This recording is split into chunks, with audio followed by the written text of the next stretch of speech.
আমি প্রধানমন্ত্রীর কাছে আবেদন করতেছি, মিনত আবেদন করতেছি আমার সন্তানের ন্যায্য বিচারের জন্য। আমি আবেদন করতেছি, আমার সন্তানের ন্যায্য বিচার চাই। আমি ন্যায্য বিচার চাই আমার সন্তানের।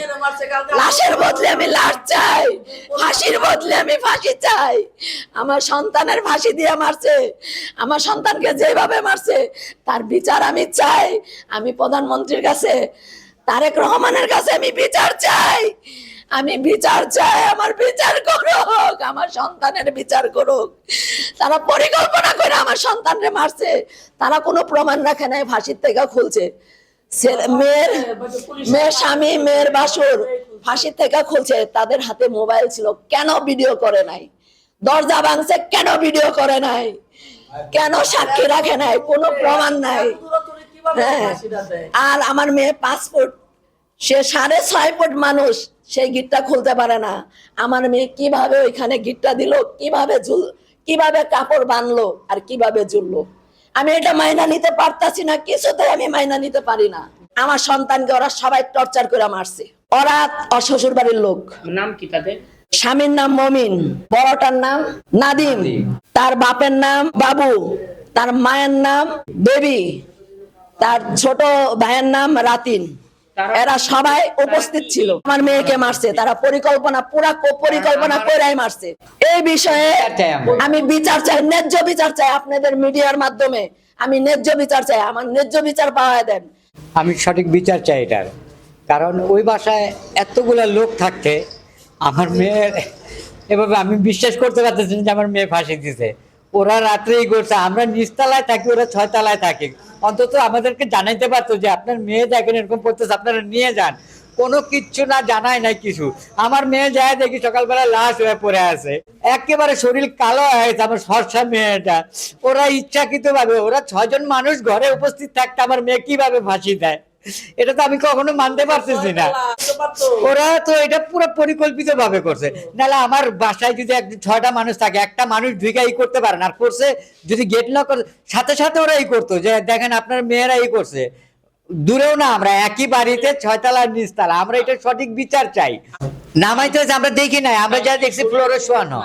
যখন তাকে এখানে নামানো হয়, যখন আপনারা জানেন তার শরীরে কি কোনো ধরনের স্পটের চিহ্ন?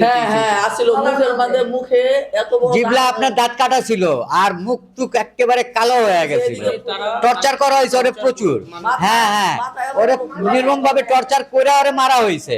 কারণ যদি 8:30 বাজে ফাঁসি লাগায়, ওই 10টা-11টা বাজে মুখ কালো হয়ে যায় না, শরীর একেবারে কালো হয়ে যায় না, ফুলে গেছে। মনে হয় 5, 7, 8 ঘন্টা 10 ঘন্টা আগের ঘটনা এটা। আমি মহামান্য প্রধানমন্ত্রীর কাছে আমার আকুল আবেদন যে আমি আমার সন্তানের বিচার চাই। আমার সন্তান তো আর ফিরে আসবে না, কিন্তু আমার সন্তানের সাথে যা হয়েছে এর বিচার, সঠিক বিচার চাই আমি। আমার ফুলের মতন সন্তানটা এই ডিসেম্বর মাসে ঢাকা পলিটেকনিক্যাল থেকে পাস করে, ইঞ্জিনিয়ারিং পাস করে বেরোয়েছে ওই মেয়েটা আমার। এই মেয়ে আমার এই যে রেজাল্ট বেরোবে সপ্তাহখানিকের ভিতরে, ওই মেয়ের আমার আজকে নিঃশেষ লাশ হয়ে গেছে। আমি আমার হাতে মাটি দিয়ে আসছি আমার মেয়ের, আমি আমার এই হাতে মাটি দিয়ে আসছি আমার মেয়ের। আমি এটার বিচার চাই, সুষ্ঠু বিচার চাই, বিচার চাই। আল্লাহ তুমি বিচার করো আল্লাহ। আমি আপনাদের মিডিয়ার কাছে আমার একটাই আবেদন, আপনারা এটা সঠিক তদন্ত করে আমার এটার একটা বিরোধ করবেন। আমরা যেন ওই ঘটনার সাথে যারা জড়িত তারা যেন শাস্তি পায়। তারা আমার সন্তান পাবো না, কিন্তু আমার এটার বিচার চাই। আপনারা আমার এটার বিচার করে দিবেন। মারছে মাইরা, এরা ও নিজে সন্ন হইয়া ওরা এই ফেসবুকে এটা লিখছে যে ও আমার মৃত্যু আমি নিজে ইচ্ছাই করছি, অথচ ওর স্বামী এগুলা লিখছে।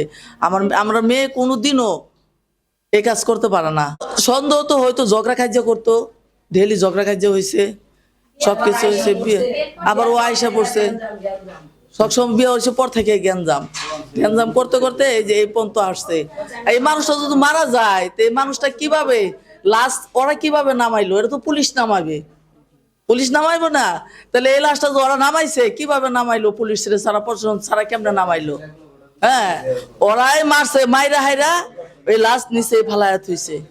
হ্যাঁ, প্রধানমন্ত্রীর কাছে আমরা বিচার চাই। আমাকে মেয়ে যেভাবে মারছে, আমরা ওরা যে এভাবে ফাঁসিতে ঝুলায়, আমরা এটার সুষ্ঠু বিচার চাই, যাতে আমাদের মেয়ে যে এভাবে হত্যা করছে ওরা, এটার যাতে বিচার হয়। আর এইভাবে যাতে অন্য কোনো মেয়ে যাতে কষ্ট পায়, নির্যাতিত না হয়। বিয়ের পর থেকে অনেক কষ্ট পাইছে, ওইখান থেকে অনেক টর্চার হয়েছে। ওরা যৌতুক চাইছে ওর কাছে, মেয়ের কাছে, যে ঘরের জিনিসপত্র দেয় না কেন, তোমার বাবা মা কারোর সাথে যোগাযোগ করতে দিত না। একই বিল্ডিংয়ে থাকে কিন্তু মার কাছে পর্যন্ত আসতে পারতো না।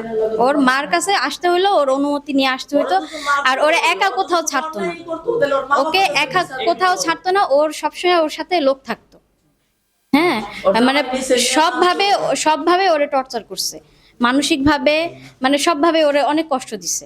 অনেক সময় ও তো বলতেও পারতো না, অনেক সময় বলতো, সব কথা তো আর বলা যায় না, তারপরে অনেক কিছু বলতো মার কাছে।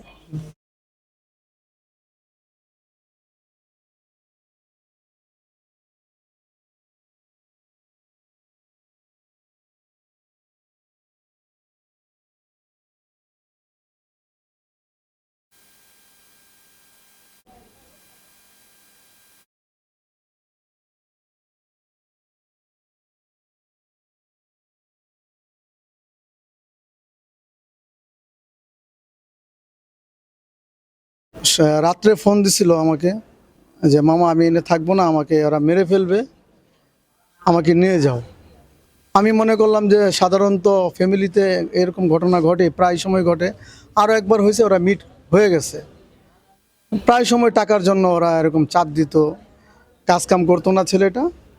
তো বলতো আমাকে যে মামা আমাকে কিছু টাকা দাও, লাখ 2-1 টাকা তো ব্যবসা করবে, যে আমাকে কিছু টাকা দাও, যে অবস্থা ভালো না এই সময় এই প্রতিদিন ঘরে খেস মারধর করে, যে একটা ভালো একটা সমাধান দিয়ে দাও যাতে আমি আলাদা হইতে পারি, যাতে আলাদা হয়ে থাকতে পারি। তা আমি এটা মাথায় নেই নাই যে একটা পরিবার থেকে আলাদা হইব, সবারই তো আশা থাকে বাপ মার সাথে ছেলেটা থাকবে বউটো নিয়ে। আমি আর এটা মাথায় নেই যে এটা স্বাভাবিক হয়েই থাকে, প্রতিটা সংসারই হয়, টুকটাক আবার ঠিক হয়ে যায়। কিন্তু গতকাল রাতে আবার ওই ঘটনা ঘটার পর আর কিছু জানায় নাই আমাকে। ওরা 4 ভাই সবাই মিল্লা তার উপরে এত অত্যাচার করছে, বালির চাপা দিয়ে মেরে রাতে 3টার দিকে ওরা মারছে। মারার পর আমাদেরকে জানায় নাই। ওই 3টা বাজে রাত্রে ওরা গিয়া জিডি করছে। আজকে আমরা সকালে জানতে পারলাম, তাও দুপুরবেলা, যে ওরা জিডি করছে নাকি রাত্রে। আমার ভাগ্নি নাকি উৎপাত করছে, ঘরে চিল্লাচিল্লি করছে, হ্যাঁ মারামারি করছে নাকি। আমার ভাগ্নি একই বাসার ছাদের নিচে থাকে, হলো 6 তলায় আমার ভাগ্নি শ্বশুর বাড়ি, আর আমার বোন দুলাভাই থাকে নিচতলায়। অথচ রাত্রের বেলা নাইমা বলতে পারতো যে আপনার মেয়ে এই সমস্যাটা করতেছে, আপনার মেয়েকে নিয়ে যান, আপাতত রাত্রি নিয়ে রাখেন, আপনার জিম্মায় রাখেন। না, ওনারা একটা বারের মতো কোনো কমপ্লেন দেয় নাই, কোনো কিছু বলে নাই, আসেও নাই ঘরে, একই বিল্ডিংয়ের ছাদের নিচে নিচতলায়। এটাকে ওরা মেরে পরিকল্পিতভাবে এই মার্ডার করে ওরা শাড়ি দিয়ে পেঁচায়া এত ফুট উপরে, 10 ফিটের বেশি হবে ছাদ, এটার উপরে। আর আমার ভাগ্নির লম্বা উচ্চতা হলো 4 ফিট 5 ইঞ্চি, 4 ফিট 5 ইঞ্চি। তা আমার ভাগ্নি এত উপরে কিভাবে সে পেঁচাইতে পারে? ওইখানে এমন কিছু নাই যে এখানে ফাঁসি লাগানোর মতো। তারা পরিকল্পিত মেরে আমার ভাগ্নিকে নির্মমভাবে হত্যা করে তারা সকালবেলায় নাটক সাজিয়ে, কোনো গেট ভাঙে নাই, কিচ্ছু করে নাই, বলে গেট ভাঙে উদ্ধার করছে। আরও সাংবাদিকরা আসছিল, অনেক সাংবাদিক ভাইরা আসছিল, আইসা দেখছে কোনো গেট ভাঙা নাই, কিছু নাই। ওরা বলে গেট ভেঙে উদ্ধার করে শাড়ি কেটে ওকে দেখলাম আইসা শুয়া রাখছে। পুলিশরা আসছে, বললো কি এটা ওসি সাহেব জানেন, ওসি সাহেবের নলেজে আছেন এই সমস্যা।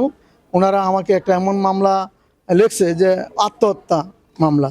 আমি পোস্টমর্টমের এখানে গেছি, ওইখান থেকে আমাকে একটা কাগজ দিছে, সেই কাগজটা আমি নিয়ে আসছি।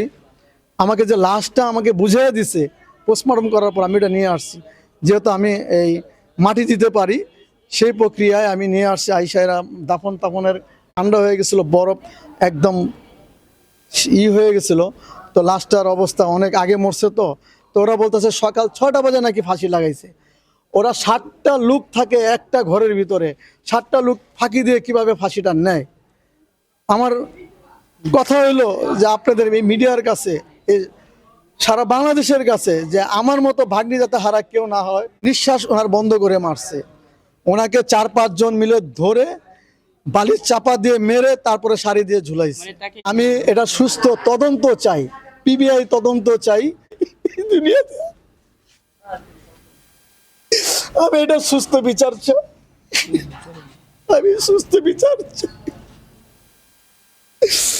আমি এই পিবিআই তদন্ত চাই। এটা ওসির সাথে ওরা মিট করে ফেলছে রাত্রেই, আমরা তো জানি না, আমরা তো শুয়েছিলাম। এটা তো ওসির সাথে ওরা টাকা পয়সা দিয়ে এটাকে সমাধান করে ফেলেছে।